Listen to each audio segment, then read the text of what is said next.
Después de un largo viaje de 7 días en canoa por un río, por los ríos de nuestra selva, y luego de tomar un vuelo de 1 hora para llegar a Lima, están con nosotros aquí en los estudios de No Culpes a la Noche Robert Guimaraes Vázquez. Usted es presidente de una comunidad ayáninca.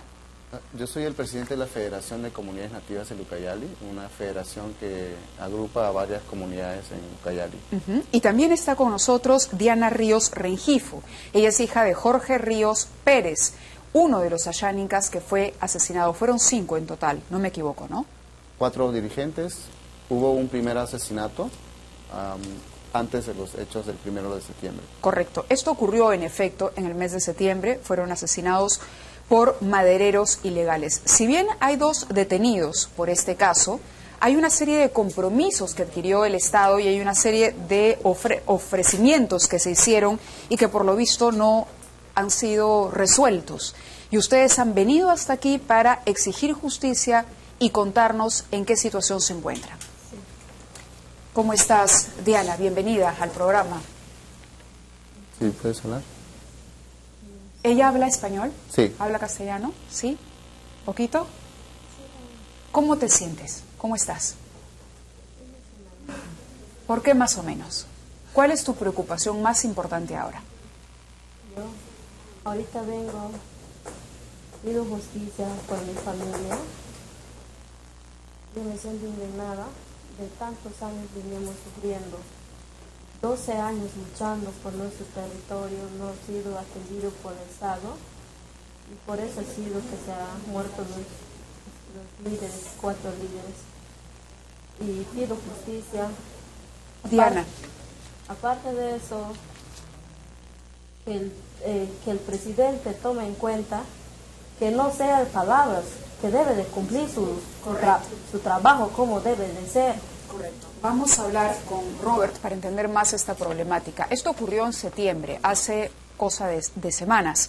Fueron asesinados de la manera más cruel y además descuartizados y los restos desperdigados. Ha sido un hecho sangriento, horroroso, que además revela el grado de desprotección que enfrentan las comunidades.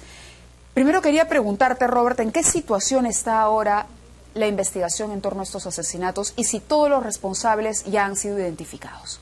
En principio, la investigación en campo ha sido paralizada después de los hechos del 1 de septiembre, porque la información que nos ha brindado la policía que está en campo es que no tienen presupuesto para continuar con las investigaciones en campo.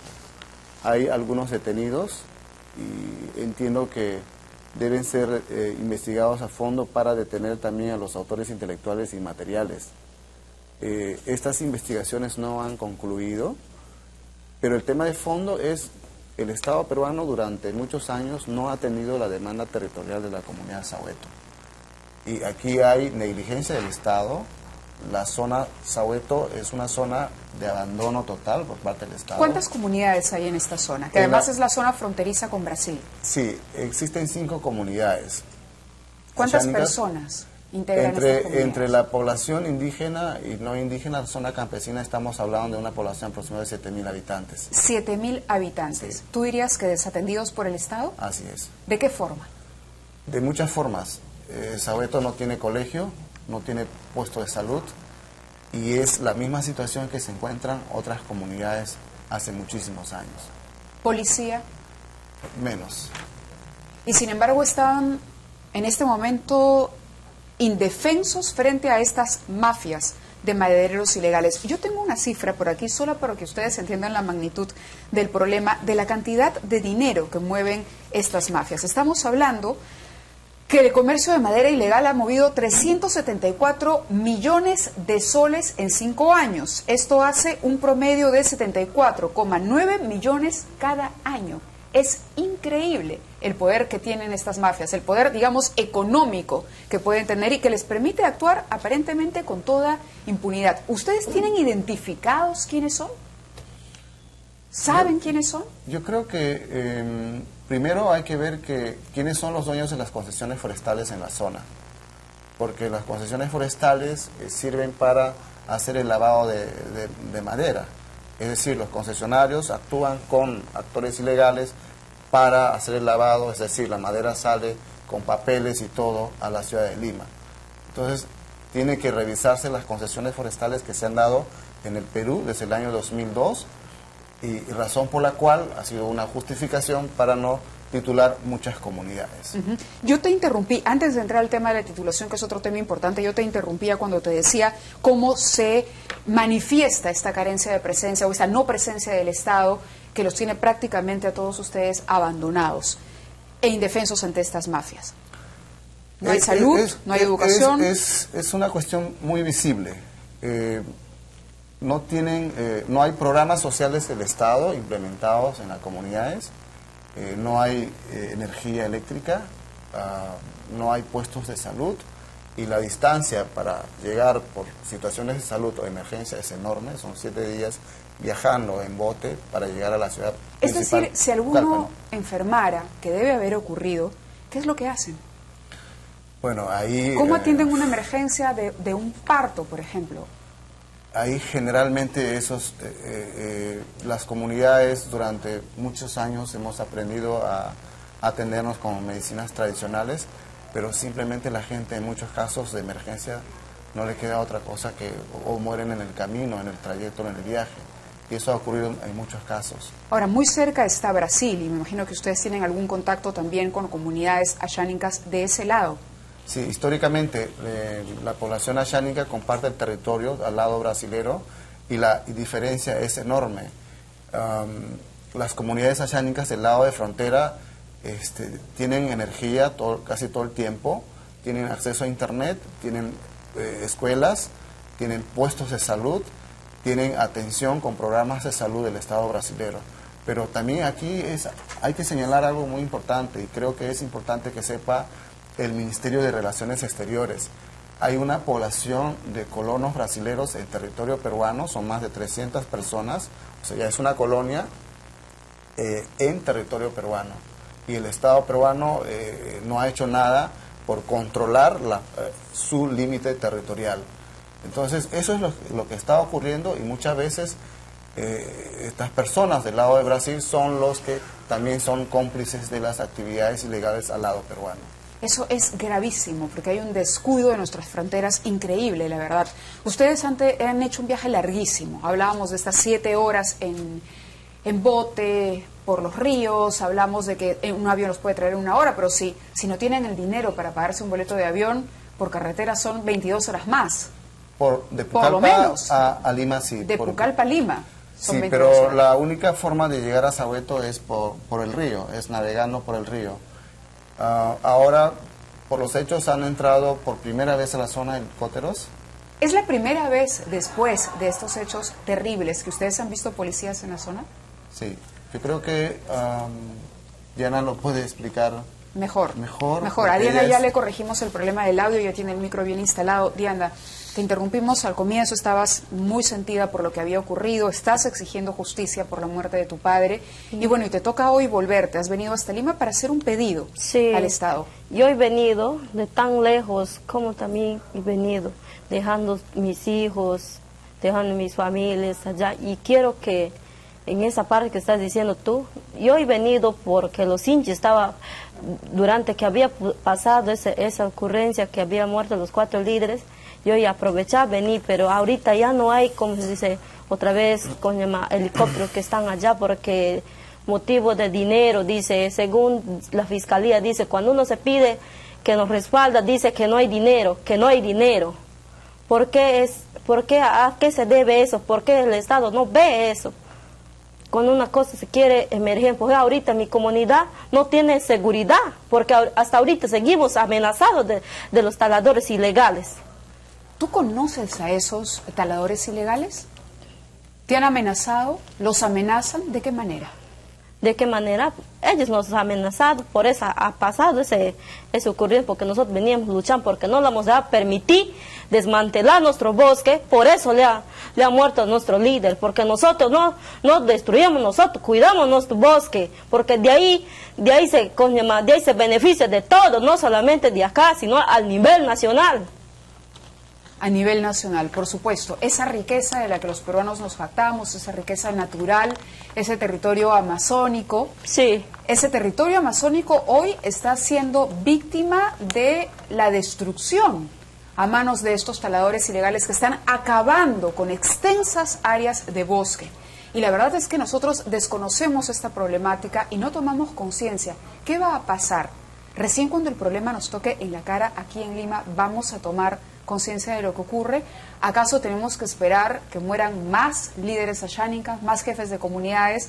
¿Acaso tenemos que recibir a más chicas como Diana para ser conscientes y reaccionar ante esta situación? Diana, concretamente, si tuvieras al presidente de la República y a la señora Ana Jara frente a ti, ¿qué les pedirías? Ella se había ido, a la señora Ana Jara, la ministra, se ha ido diciendo que nos va a brindar, ¿cómo se puede decir? Que nos va a brindar. ¿Qué ofreció? Ella ha ofrecido muchas cosas, que nos va a titular y no ha ofrecido que nos va a brindar con seguridad, pero ha sido la seguridad de un momento a otro. Ahorita ya no hay seguridad. Correcto, esa primera seguridad fue, no habían ocurrido los hechos, había un helicóptero, sí, algunos agentes en la zona, pero sin embargo pasaron los días y todo eso desapareció y el argumento fue no tenemos plata. No tenemos plata, así que ustedes vuelven a su realidad hasta que nuevamente surja un hecho de sangre que nos obligue a regresar. Eso es un poco, en resumen, este tema. El tema de la titulación es otro tema muy importante, porque de la titulación depende mucho que se pueda empezar la defensa y este cerco que los proteja a ustedes de esas mafias. ¿No es así? Efectivamente. Nosotros hemos estado ayer en un evento de la OIT y hemos tenido al presidente bastante cerca, pero parece que no pudieron hablar con él. No pudimos hablar. Pero creo que aquí un tema importante es que COFOPRI en su informe señala que desde el año 2006 al 2008 solamente se titularon 8 comunidades. Del 2008 al 2010, 0 comunidades tituladas. ¿Cuántas quedan pendientes de titulación? Estamos hablando de 40 millones de hectáreas, aproximadamente más de 1.200 comunidades en las que están pidiendo saneamiento físico legal. Algunas son ampliación de territorios, otras, como el caso Sabeto, son comunidades que solamente tienen reconocimiento pero no tienen el título de propiedad. Y en consecuencia, lo que ocurre constantemente es que hay conflictos constantes con estos actores en el bosque y a nosotros nos preocupa profundamente porque estamos próximos a un evento de la conferencia de las partes aquí en Perú, donde todo el mundo va a hablar de cambio climático. Así es. Y las comunidades somos los mejores defensores de los bosques. En ese sentido, aquí ha habido omisión por parte del Estado en titular 12 años caminando de instituciones públicas en diferentes momentos, terminando rápidamente. De esta forma. Y antes de hacer la pausa, quisiera que nos digas cuál sería el beneficio de la titulación. Es decir, una vez otorgados los títulos, ¿en qué cambiaría la situación de ustedes? Yo creo que eso daría una seguridad jurídica, el derecho a la propiedad, aunque el convenio 169 de la Organización Internacional del Trabajo señala que para los pueblos indígenas el derecho de posesión ancestral ya es un derecho a título. Correcto. Aquí ha habido una omisión, aquí ha habido una negligencia. Simplemente hay que Estado. regularizar su situación, porque ustedes están ahí desde hace mucho tiempo. Efectivamente. Bueno, vamos a volver a seguir ahondando en este tema, a seguir hablando de la situación particular de las familias directamente afectadas y de esas mafias que están haciendo de las suyas inmediatamente después de esta pausa.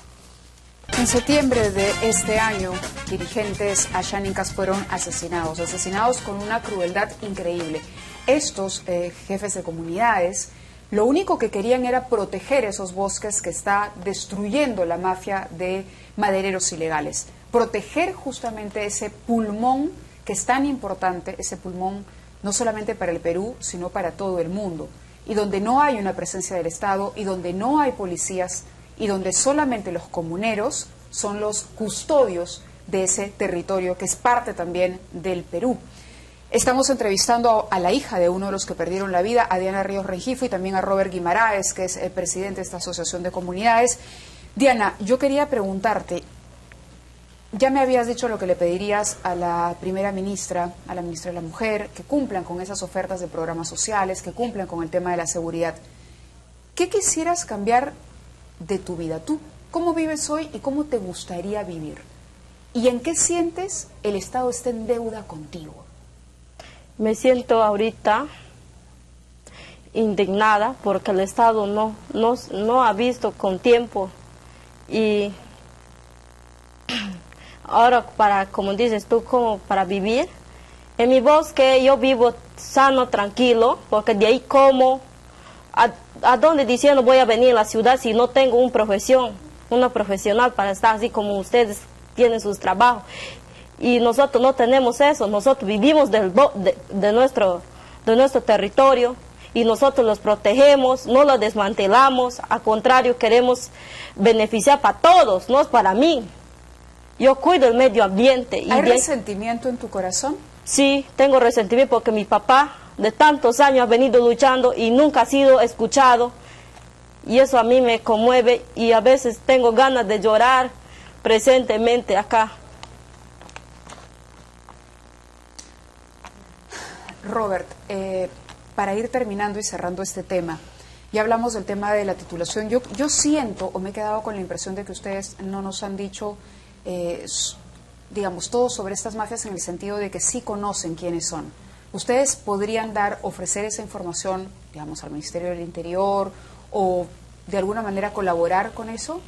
¿O sienten temor? Yo creo que hay suficiente información de investigación de medios de comunicación que dan pistas y pautas para saber cómo está organizado el tema de la...